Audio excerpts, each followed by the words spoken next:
What is up, you guys? This is Henry with Vista Tropicals here, and I haven't been posting much just because the plants have been indoors for the past 3 weeks, 2 to 3 weeks or so. The temperature was nice, it was warming up, and all of a sudden it dropped again, and it's been like that for the past, like I said, 2 to 3 weeks.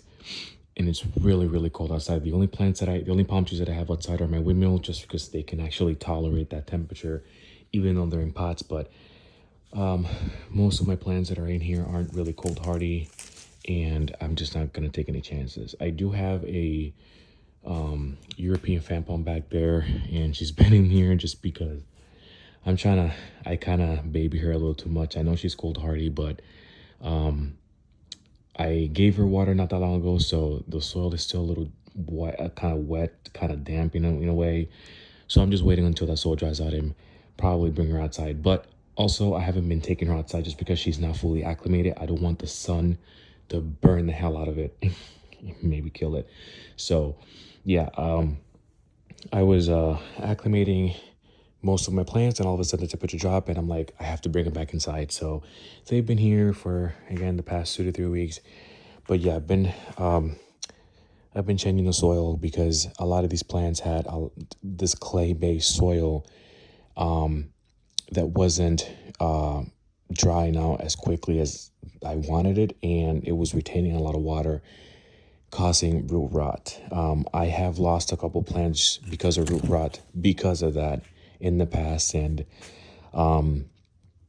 that's one of the major issues when you have plants. You have to make sure that that soil doesn't retain water. So I did my chunky soil mix here. I mixed orchid bark with cactus / palm soil and also perlite, and that should be good for now. I'm also gonna fertilize them too. I have a fertilizer in the other side of the room, so I'm gonna start fertilizing them too. I did fertilize a couple of my plants before a couple weeks. No, last month I want to say.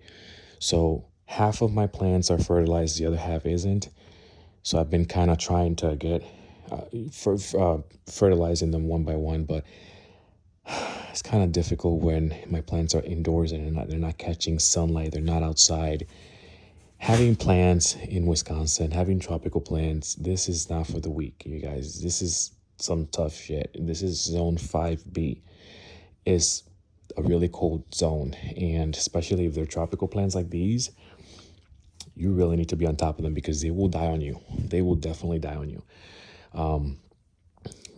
Yeah, it's not easy taking care of this one right here. She's a beast, and she is heavy. She's heavy.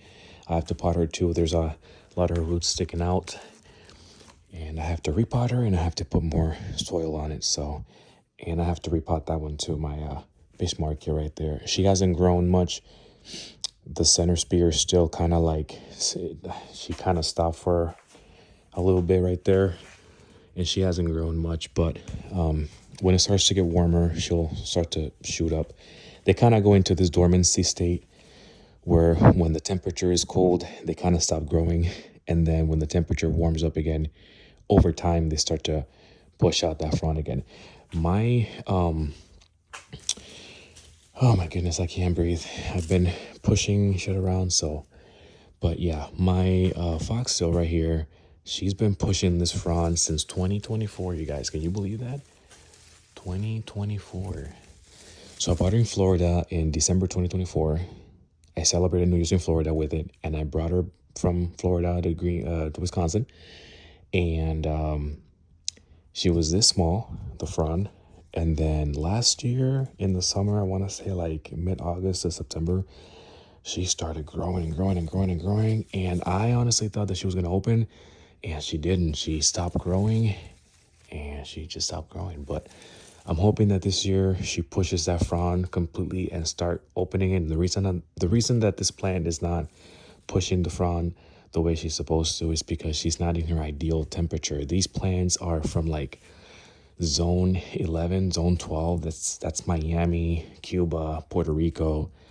Very, very hot tropical areas, not zone 5. So she's done a lot for being a very humid tropical plant by pushing that frond out. I mean, that frond is almost about to open, but it's been like that for the past 7 months, 5, 7 months. So I'm hoping that this summer, it'll start to push out completely and then it opens, because she's been pushing out since 2024. That's ridiculous. And I have to water my other pygmy right here, and I have to water a couple of my plants. And then also I have my Pendle right here. She's not looking the greatest. She's very raggedy. That's because these require a lot of sunlight, a lot of light, and she's only been getting artificial LED grow lights, and they're not sufficient enough. So she's been very raggedy. Her fronds are very droopy, very droopy. And at first I thought she was dying on me because of root rot. I pulled the whole palm tree out. I checked the root, and the roots they're still very sturdy. They're pretty white for the most part. So I cleaned it up, and then I put my chunky soil mix on it, and I gave it some water. But starting tomorrow, I'm going to start taking her outside, or bringing her outside so that she can catch natural light, indirect light, until she gets accustomed to it, and then she can get sunlight so she can bounce back up. I don't want her to die just because you can't find this plant here up north. This is straight from Florida. The only way that I can get this plant is if I drive to Florida, come back, or if I fly to another state like maybe North Carolina. I'm sure they sell them at Lowe's and stuff, but up here, you will not find these. So I've been monitoring her.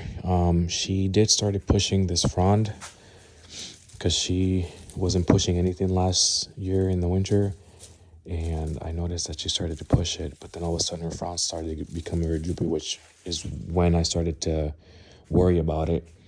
But a lot of people are telling me that it's not root rot, it's just light deficiency. And I did try to pull the spear, and she's not pulling, so that's a good sign. It's not root rot, and I checked the roots. It's not root rot, so I'm just monitoring it. But yeah, so maybe tomorrow I'll make another video when I have her outside, and I'll start watering most of my plants here because they need some water, especially the ones that I changed, like my Monstera here. I changed her soil to the chunky soil mix, and I changed a couple of these, and then I also changed my my bottle palm right here. And this is actually her new push right here. She just started pushing this one. She actually started opening it, and she's just beautiful. And surprisingly enough, I haven't had any issues with her. Being a plant that's not cold hardy at all, especially up here in Wisconsin, Zone 5B, she's doing amazing. I mean, I have no complaints at all. Like, this is green as ever. This is her frond from last year, and her frond is still looking amazing.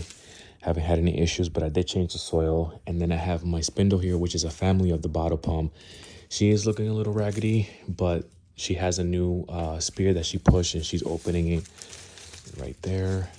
So they're doing good, and I have to change that soil too, because that's not chunky soil mix. That's actually clay based, and I don't like clay based. You guys stay away from clay based soil. If you guys have plants, stay away from clay based soil. It's better to buy the types of soil to make chunky soil mix by yourself on your own and plant them in that soil versus buying a regular clay based soil and putting the plant in there, because that's what's going to cause root rot. So at least for palm trees, what I did is I mixed cactus soil with palm, and I also added orchid bark and perlite, and I mix it all together, and that should be a pretty good, decent amount of chunky soil mix for the plants. So I'm planning on doing that for that one too, just so I can get her out of that soil, because that soil takes forever to dry out. So every time I water it, I usually water it like every 2 weeks or maybe 3 weeks. And technically, you should water her once a week. So I have to wait until that soil dries out completely before I water it again, which is not ideal for the palm tree. But I have to, because that soil will cause root rot. That soil will retain a lot of water. And I'm going to show you guys too how much water that soil retains. So this soil is from my Pendle right there that I just changed the soil, thank goodness. But I watered her last week, and you would think it was dry. Listen to this.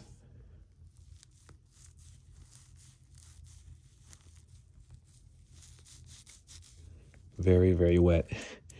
So that will cause root rot. That will kill your plant. It will definitely kill your plant. versus chunky soil mix,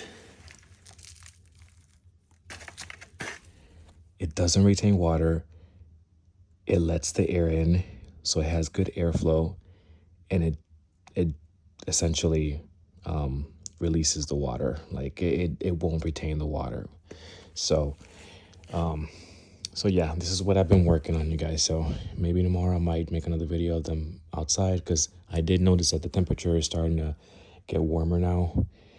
It's supposed to be in the 70s, so who knows? This is Wisconsin. The temperature is you just never know what you're gonna get. So especially in the spring, it's freaking cold or it's freaking hot. Like last year, the temperature around this time was pretty warm. It was like in the 60s or 70s, and this year temperature is in the 30s and 40s. So hence the reason why my plants are all over my garage here. So yeah, this is what happens when you live in cold zones, upper states. You deal with this BS. So yeah, I'm gonna make another video tomorrow, so stay tuned, you guys.